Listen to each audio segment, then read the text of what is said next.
Inilah kisah nyata di mana seorang kuli penambang pasir bernama Najib. Najib adalah pria yang sangat miskin, dan dirinya ingin sekali merubah nasibnya. Karena beberapa bulan lagi istrinya akan melahirkan, sehingga dia membutuhkan banyak uang. Dan secara kebetulan saat itu teman kerjanya yang bernama Santos mengatakan jika ia mempunyai kakak ipar yang suka mempekerjakan orang lain ke luar negeri. Sehingga Santos pun menawarkan kepada Najib untuk bekerja di Arab Saudi melalui kakak iparnya itu dengan biaya 30.000 rupiah. Karena ingin sekali merubah nasibnya, Najib pun mau menerima tawaran temannya itu. Setelah Najib menggadaikan rumahnya serta menjual emas istrinya, Santos pun mengantarkan Najib bertemu kakak iparnya yang bernama Sri Kumar. Setelah menerima uang itu, Sri Kumar pun berjanji akan segera mengurus paspor dan visa Najib tersebut. Singkatnya, setelah Sri Kumar selesai mengurus visa dan paspornya, tanpa belajar bahasa Arab terlebih dahulu, dan tanpa diberikan arahan tentang perihal bagaimana cara kerjanya nanti di sana, Najib pun berangkat dari kampung halamannya dengan menggunakan kereta api. Dan di dalam kereta itu, dirinya bertemu seorang pria yang bernama Hakim. Yang ternyata Hakim juga sama diberangkatkan oleh Sri Kumar.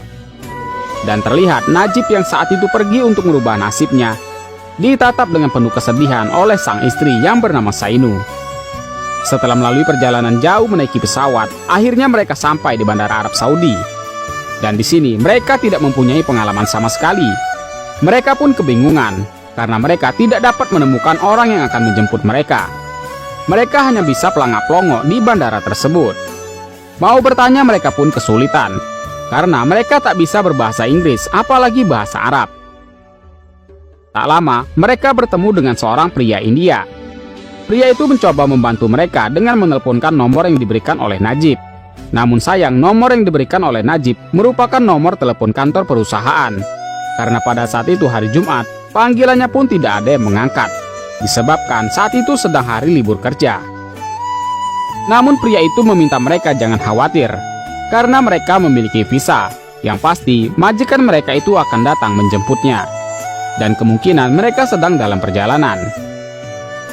Di saat mereka sedang kebingungan, tiba-tiba mereka dihampiri oleh seorang pria Arab parubaya yang menanyakan di mana bos mereka. Akan tetapi mereka hanya terdiam karena mereka sama sekali tidak mengerti apa yang pria Arab itu katakan. Sehingga pria Arab itu pun membentak mereka dan pergi. Tapi tak lama kemudian, pria Arab parubaya itu pun kembali lagi mendatangi mereka. Kali ini, ia langsung mengambil paspor Najib dan Hakim. Karena tahu kedua orang ini bodoh, akhirnya pria Arab parubaya yang bernama Abu Jahal ini mengajak mereka untuk ikut bersamanya.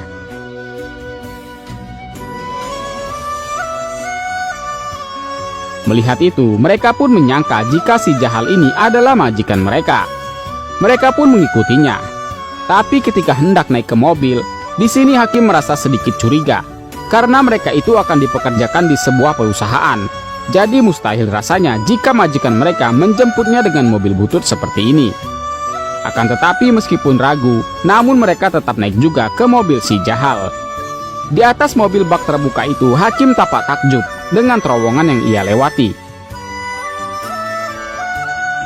Dan meminta Najib juga ikut berdiri dan melihatnya.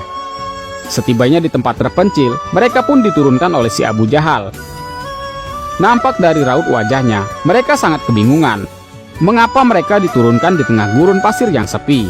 Tak hanya itu, ternyata setelah sampai di sini, Hakim dan Najib pun dipisahkan. Disinilah Hakim dan Najib pun sudah curiga jika mereka sudah menculiknya. Najib pun meminta kepada si Jahal agar dirinya dikembalikan saja ke bandara, karena menyadari jika si Jahal bukanlah majikan mereka. Namun si Jahal tidak mengerti tentang apa yang mereka katakan.